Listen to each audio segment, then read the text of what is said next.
what you're looking out on is one of the largest high street regeneration projects currently going on in London.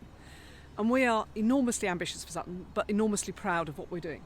So just down the road there, you can see the St Nicholas Centre, which at the moment is a shopping centre, been hollowed out by some of the recent departures, Debenhams and so on. And we've bought it as the council, and we are going to transform it into civic offices, public offices, some retail space, and, as with all our projects, some really much needed social housing. Either side of it, on either side of our high street, we've got two big social housing projects, Elm Grove and Beech Tree Place, both of which, after extensive work with the local community, we're remodelling, re-providing and adding additional housing to. So we're trying to make our high street more vibrant in every way we possibly can, and have more people living close to the high street, having more people on the high street, and then more things for them to do. So further up the high street, you can see that we've got an old Vision Express and an old Topshop. We're going to transform them into retail space and business space. And actually here at Oru, we've got a load of business space too. The people who own this have got a cafe downstairs with co-working space, but they're building small offices which they're going to rent out for people to run micro businesses. And in Sutton we've got about 8,500 businesses, 90% of which are small or micro businesses. So there's a real demand. And actually in Sutton people used to have to go into town to earn decent money. What we want is that they have a choice in this hybrid working world. They can work here, they can work in the high street, they can meet other people, they can create things in Sutton, and they can also pop up the road and get the train and go into town. Because alongside this, when we develop the civic offices down at the old St Nick's Centre, on this big civic office site, which is a huge footprint, we're going to be able to put more housing and more amenities. So up and down the high street, new stuff. We've got a very old nightclub which has been derelict for a long time, which is going to be a new cinema and evening space on Throwley Yard. So there'll be more and more things for people to do. It won't just be a row of shops, it will be a row of activities, of businesses and other things. Because Sutton has always been a place that people really want to come to and live. It's always had great schools, it's had great parks, and we're really seeing over the last few years that people have been coming here, not just from all over London to enjoy the quality of life, but all over the world. We've got 3,000 new Hong Kong families who've come here.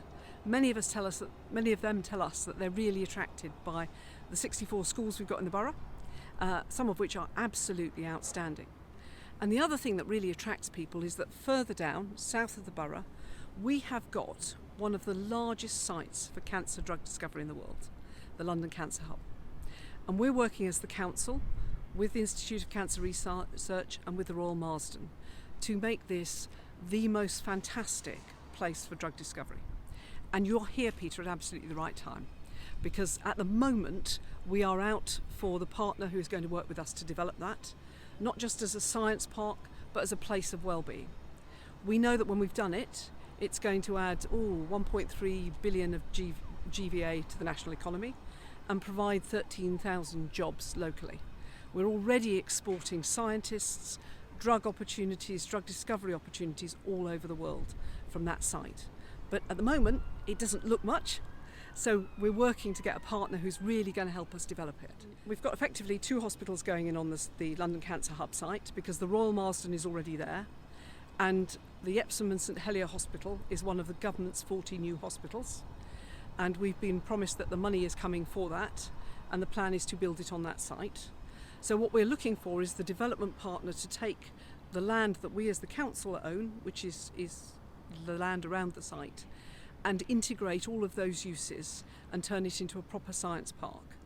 We already own a drug discovery facility on the site, we already own some co-working space, but we really, really want to up that. But it's a partnership event. And as I say, at the moment, we are absolutely out in the market looking for an experienced science park developer to work with us. And we're well into that journey. We'll be able to announce the outcome of that by the end of this year. What we want for the people who live in Sutton is aspiration and inspiration. We're ambitious for Sutton. So we want the kids that go to those 64 schools to think there are jobs that I can do. Not just jobs in town, but jobs in Sutton. There are jobs in international chemistry and pharmacy There are jobs in supporting those industries. There are jobs in making changes in people's lives, and they're on their doorstep. So we're hugely excited. We've got some of the biggest regeneration projects going on in London. They've taken us a while to bring to fruition. We've been really thoughtful about it.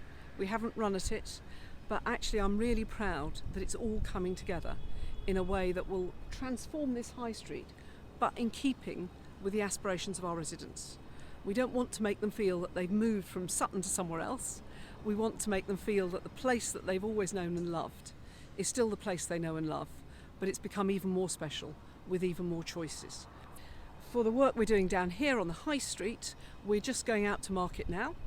So it'll be next year before we finally come to the end of that competition and have a developing partner who is going to work with us to build the St Nicholas Centre into the new civic hub.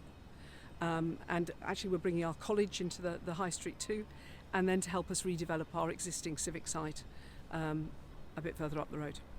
So yeah, over the next year or so you'll see all of those things coming on track, and we've already got partners working with us on the housing, the two big housing projects that we've got either side of the high street. So we're absolutely in the middle of that process at the moment. We could see from people's income that people who had good jobs were people who commuted into that central activity zone. What the pandemic has done, and the great thing to take away from this, is to give us hybrid working and to allow people with those kinds of jobs to be in their communities and to be enjoying living in a place with great facilities and great parks, and not just to run through it on the way to work in the morning and run back through it in the evening. So we really want to take advantage of that. And I think for us, that co-working space, that opportunity for people to set up and start their businesses locally, but still have the connectivity, because as you know, you've come by train, we're half an hour from central London. So we've got that connectivity, so you've got choices. And as we think about sustainability, and Sutton has always been a place that's been slightly ahead of the game on sustainability, we want our residents to have a choice. We don't want to tell them that they can't go somewhere, they can't travel, but that they don't have to if they don't choose to.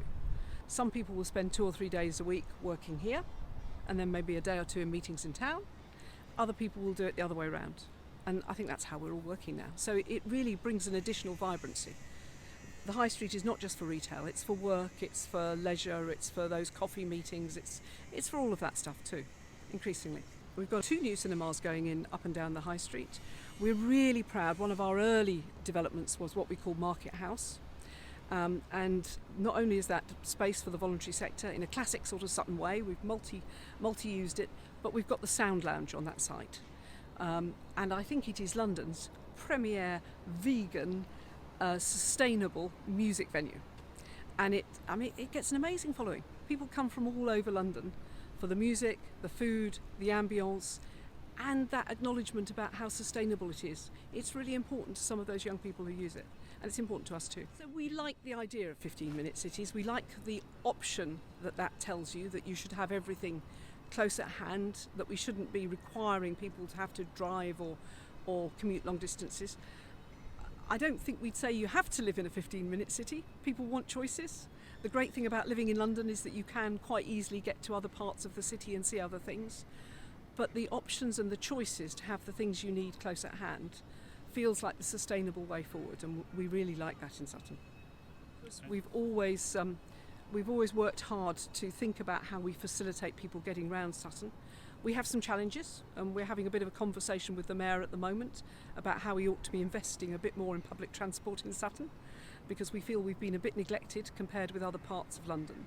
So part of what we're saying to him, and we're delighted, we've got 14 million from the government's Levelling Up Fund to improve our train access down to the London Cancer Hub, is, with all of this going on, we need more transport options. We need you to rethink about how we can improve orbital transport for our residents, as well as transport in and out of the centre. So, active travel is not only the cycleways and quiet ways that we've already got, it's the options to do things in different ways too. I think for us, the orbital bus is showing willing, but actually we need more bus routes and greater frequencies. There are places in Sutton where you only get 2 buses an hour. That doesn't feel like inner London.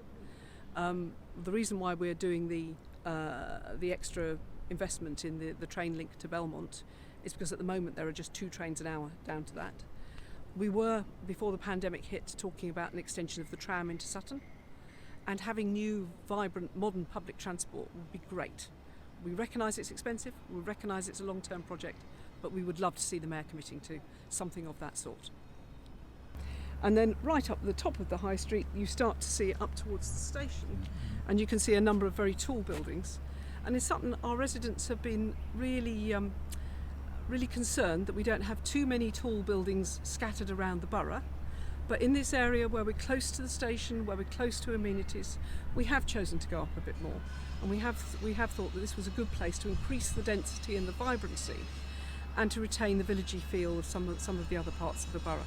So getting that right, and as I say, letting our residents feel that this is the place they love and they want to be, whilst providing the extra homes that we all need, has been a real challenge, but I think one we've tackled with characteristic imagination, if I may say so.